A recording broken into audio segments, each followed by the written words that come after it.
Hexagon, ठीक है। इसीलिए पीएनसी में मैं किसी को क्वेश्चन पूछने नहीं देता, कोई क्वेश्चन नहीं, सिर्फ सुनो। आपका अभी कुछ भी नहीं है, पहले सुनो, बहुत दिन तक प्लान करना सीखो, फिर उसके बाद में आप ही की सुनेंगे हम। शुरू में आप हमारी सुनो। सिलेक्टेड रैंडमली, ठीक है, 3 vertices और rectangular hexagon are selected randomly, ठीक है। Find the probability, find probability, find the probability of getting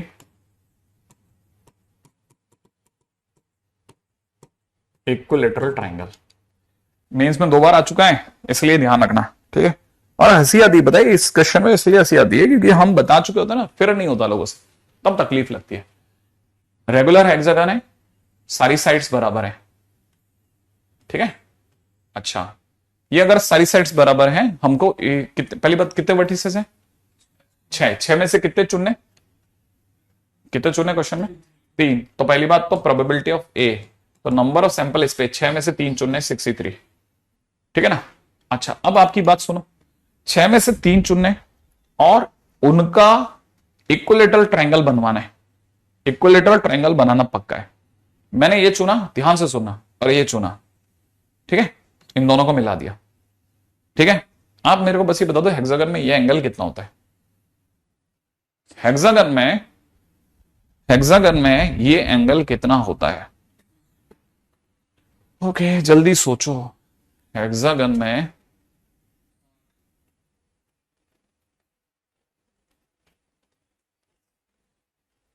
एक 120 डिग्री, बिल्कुल शरीफुल ने एकदम सही जवाब दिया। ये कितना होता है? 120 डिग्री होता है, 120 डिग्री, सही है ना। ये 120 डिग्री होता है। अगर आपने अगर ये गड़बड़ कर दिया तो फिर नहीं होगा, फिर ये क्वेश्चन नहीं होगा। ये 120 डिग्री होता है। अच्छा, अब एक और बात बताओ, क्या ये साइड और ये साइड सेम है? हाँ या ना, क्योंकि रेगुलर हेक्सागन है भाई। अच्छा, इसका मतलब ये एंगल और ये एंगल भी सेम होगा। सेम साइड्स अगर इक्वल साइड्स है तो उनके सामने का एंगल भी, तो ये कितना एंगल हो गया बेटा? 30। ये कितना हो गया? 30, हाँ या ना। अच्छा, अब मैं इसको इससे मिलाता हूं, सही है। तो इधर वाला एंगल कितना? 30। टोटल एंगल कितना? टोटल एंगल, अरे टोटल एंगल 120। 120 में 30 इसका, 30 इसका कम कर दे, कितना रह गया? 60, सही बात है। अच्छा, मैं इसको मिलाता हूं, मिलाते ये वाला भी 30, तो ये वाला कितना? 60, ठीक है। ये वाला कितना? 30। ये वाला कितना? 30। अंदर वाला कितना? 60। 60 60 60 वाला इक्विलेटरल बना कि नहीं बना? बन गया, सही है। तो ये 3 ऐसे थे जिन पे इक्विलेटरल बन सकता था। अब सर फिर ये वाला भी बन सकता है, हाँ या ना। तो कितने बन सकते हैं? 2। तो दिखा दिया ना मैंने। अब बाकी बच्चों आप दिखा दो कोई भी एक जगह। ये 2 की तो मैंने गारंटी ले ली, इनमें 60 60 60 दिखा दिया मैंने आपको। अब आप बाकी बच्चों की गारंटी दिखाओ कि नहीं इनमें तो बन सकता है सर, यहां दिखाओ दो सर, ठीक है। कोई और आपके दिमाग में आ रहा हो तो तुरंत जवाब दे देना। नहीं नहीं नहीं नहीं, वर्टिसेस इसी पे लेने, वर्टिसेस इसी पे लेने। एग्जैक्टली सप्तांशु, सिर्फ 2 ही ऐसे हैं जो पॉसिबल है, बाकी कहीं कोई पॉसिबिलिटी नहीं है। और कोई ऐसी जगह ही नहीं होगी जहां आप इसके वर्टिसेस मिला के खेल जाओ, क्योंकि इसके सिवा अगर आपको यह लगता है कि ये एक इक्विलेटरल ट्राइंगल है, तो फिर आप पहले मौके पे इतनी बड़ी बेवकूफी करके कि 120 को आपने 60 गिन दिया, और कहीं से कहीं ऐसे 3 अल्टरनेट पॉइंट मिलेंगे ही नहीं। तो कह रहे बताओ favourable case is equal to 2, तो 2/63, सही है। Only 2 possible. तो इसीलिए ये जरूर याद रख के जाना ये क्वेश्चन, क्योंकि वो पूछ लेता है अक्सर, उसने पूछा है मेंस में, ठीक है।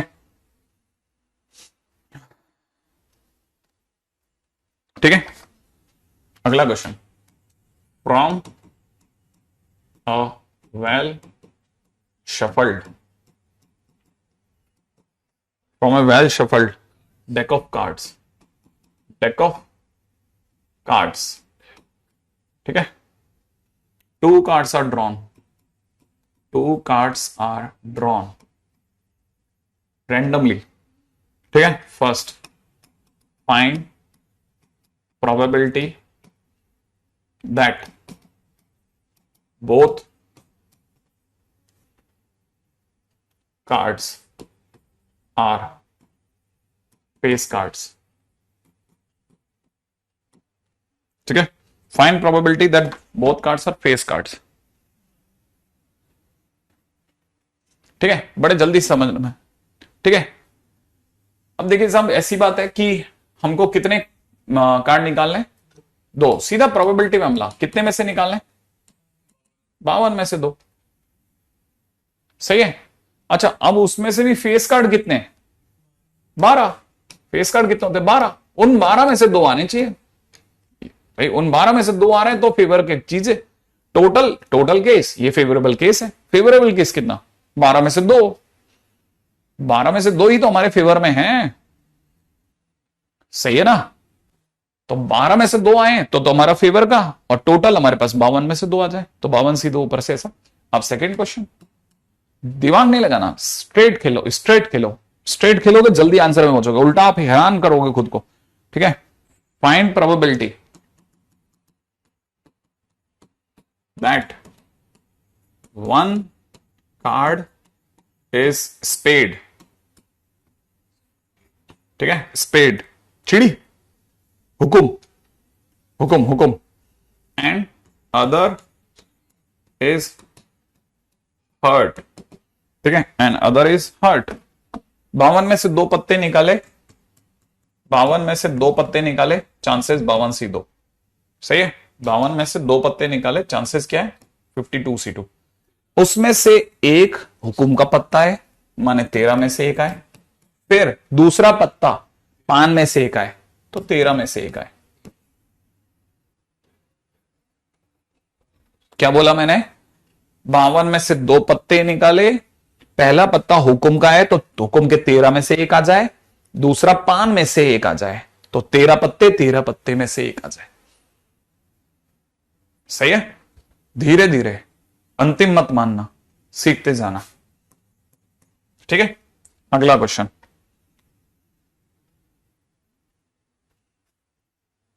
अब यहां पे सुनना क्वेश्चन, अब इसी क्वेश्चन में है ना, अरे यार बड़ा लंबा क्वेश्चन है, कैसे आएगा, ठीक है। 2 कार्ड्स आर ड्रॉन 1 by 1, ठीक है, विदाउट रिप्लेसमेंट, विदाउट रिप्लेसमेंट, ठीक है। Find probability that first card is spade and second is heart, ठीक है। अब क्या फर्क पड़ेगा, सुनो सुनो सुनो सुनो, अब क्या फर्क पड़ेगा, क्वेश्चन में क्या बढ़ गया भाई। क्वेश्चन में ये कह रहा है कि 2 कार्ड्स निकाले जा रहे हैं एक के बाद एक करके, बिना वापस रखे हुए, ठीक है। हम वापस नहीं रख रहे, तो पहला कार्ड मुझे हुकुम का चाहिए, और दूसरा कार्ड मुझे पान का दिलाओ। तो सर पिछले क्वेश्चन में क्या था, पिछले क्वेश्चन में ये था, मैंने पहला और दूसरा नहीं बोला था, मैंने कहा तो कोई भी एक हुकुम का दे दो, कोई भी एक पान का दे दो। अब की बार मैं आपको कंफर्म कर रहा हूं, नहीं सब पहला मुझे हुकुम का ही देना, ये फर्क है दोनों में। अच्छा, अगर ऐसा है तो क्या मतलब प्रोबेबिलिटी पे क्या फर्क पड़ेगा, देखो फर्क ये पड़ेगा कि पिछले वाले में कोई ऑर्डर नहीं था, इस वाले में ऑर्डर है ना। अभी कोई किसी भी तरह का दिमाग में कुछ नहीं बनाना, हमको कम से कम 2 लेक्चर तक तो कुछ भी दिमाग में मत बनाना बेटा, ठीक है। इतना आप श्योर रखना कि जैसा मैं बोल रहा हूं वैसे वैसे करते जाना, आपका काम बन जाएगा, ठीक है ना। हाँ, आपका काम बन जाएगा, और साथ में अपनी एनसीईआरटी के पुराने ये बोर्ड के पेपर लगा लेना, उससे बहुत जल्दी आपका दिमाग चलेगा, बहुत जल्दी। और पता है इतना कॉन्फिडेंस आएगा, आपको लगेगा यार कुछ नहीं है प्रोबेबिलिटी, कुछ नहीं है, शीटों की प्रोबेबिलिटी लगे तो होश उड़ा देगी, क्योंकि ना वो तो one of the best questions है ना। अच्छा देखो, क्रम पहले वाले में कोई क्रम नहीं था, दूसरे वाले में एक क्रम है, ठीक है। आंसर देखते हैं, रेडी। देखो अब ये क्या कह रहा है, 2 कार्ड्स को निकाला जा रहा है, पहला पत्ता मुझे हुकुम का चाहिए। अच्छा, हुकुम के कितना पत्ते हैं मेरे पास, 13, और तो पहला पहला पत्ता निकाल रहा हूं, जब मैं फर्स्ट पत्ता निकाल रहा हूं बेटा, जब मैं फर्स्ट पत्ता निकाल रहा हूं तो मैं 52 में से कोई एक पत्ता निकाल रहा हूं, 52 में से कोई एक पत्ता निकाल रहा हूं, सही है। और मेरी मेरी मेरी इच्छा है कि वो 13 हुक्म के पत्तों में से एक निकले। मैं 52 में से एक पत्ता निकाल रहा हूं और मेरे फेवरेबल केस कब होगा, जब वो 13 हुक्म के पत्तों में से एक निकले।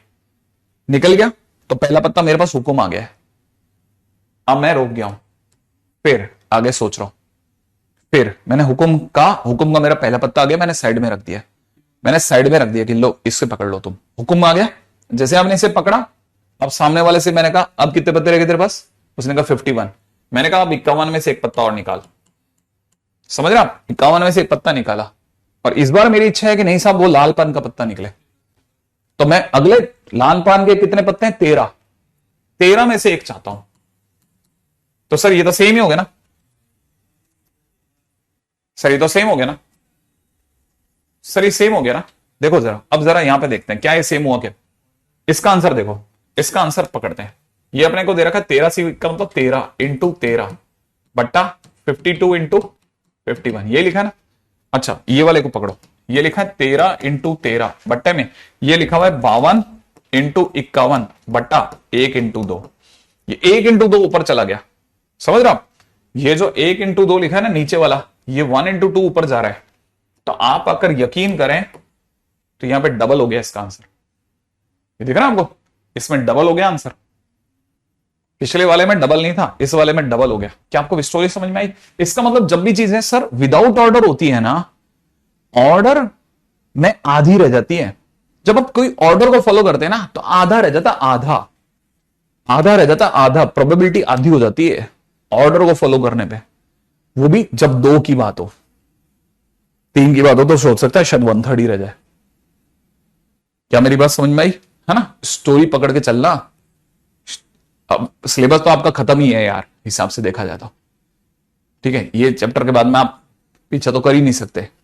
कॉम्प्लेक्स नंबर अगर देखा जाए तो कॉम्प्लेक्स नंबर तो हमने बोला इसलिए, बाकी अगर देखा जाए तो आपकी साइड से तो आपका खत्म है, कॉम्प्लेक्स नंबर को छोड़ दो तो, ठीक है। Complex number of conic section, क्योंकि वो तो बेसिकली दीज आर द कुछ चैप्टर्स ऑफ 11th है ना, वो तो हमने आपको प्रॉमिस कर रखा है तो उस वजह से बचा हुआ है, ठीक है।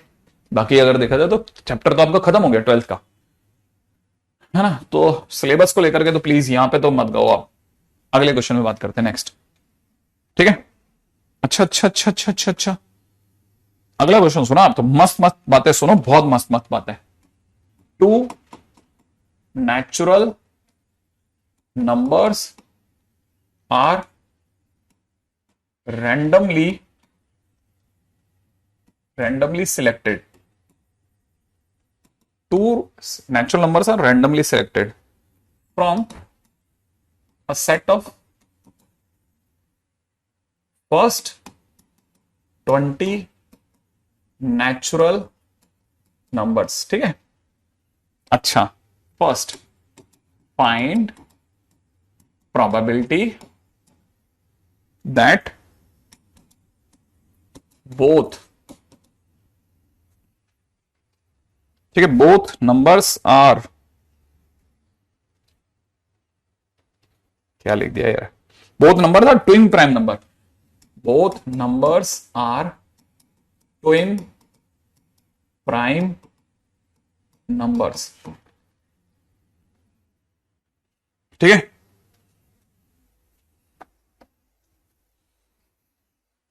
हाँ भाई, both numbers are twin prime number. यदि बड़ा गंदा काम है यार, ट्विन प्राइम नंबर क्या होता है, ठीक है।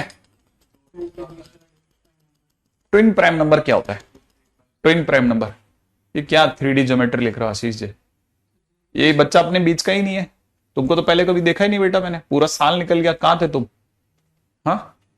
और ये 3D ज्योमेट्री क्या भर रहे हो आप, ऐसे ही पूछ लो एक बारी में क्वेश्चन, ठीक है। अच्छा देखो जरा ध्यान से देखते हैं अपन अपने, है ना। ट्विन प्राइम नंबर क्या होता है, जिनके बीच का डिफरेंस 2 होता है, पक्का ना, मैं लिख दूं, ठीक है। Prime number with difference of 2, difference of 2, ठीक है, जैसे ये बता रहा है 3 5 5 7 7 9 नहीं होगा ना, है ना, 11 13 लिख दे वगैरह वगैरह, है ना।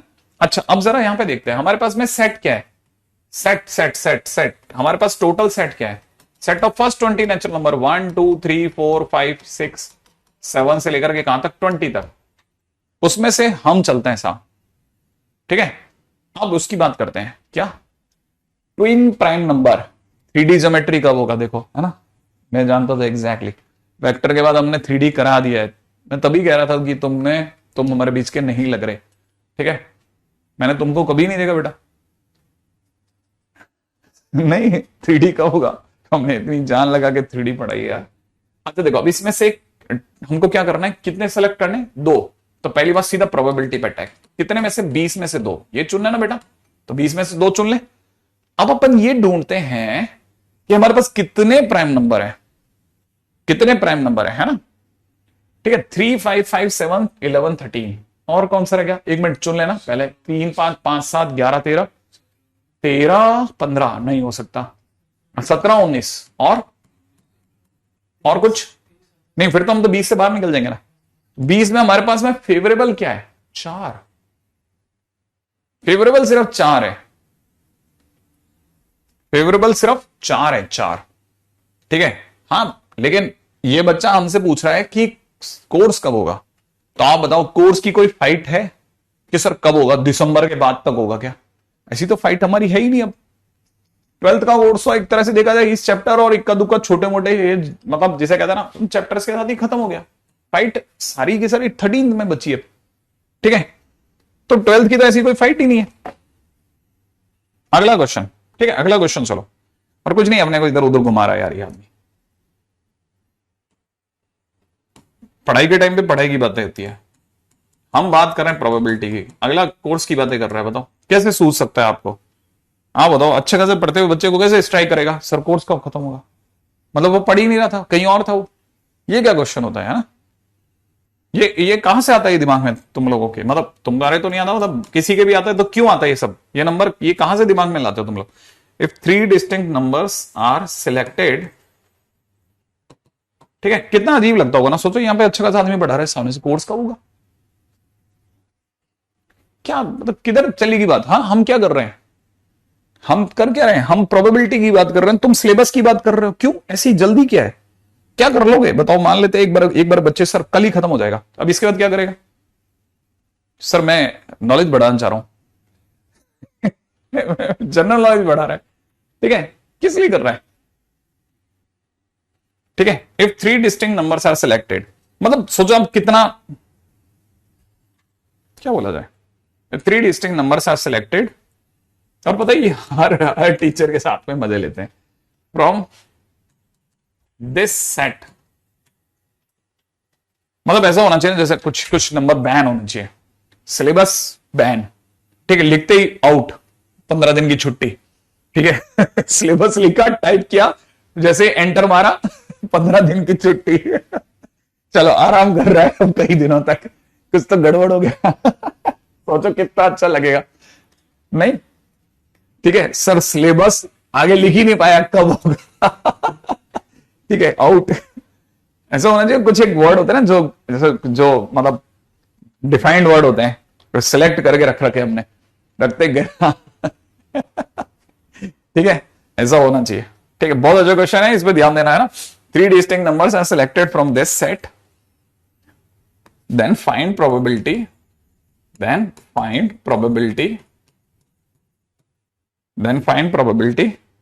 that these,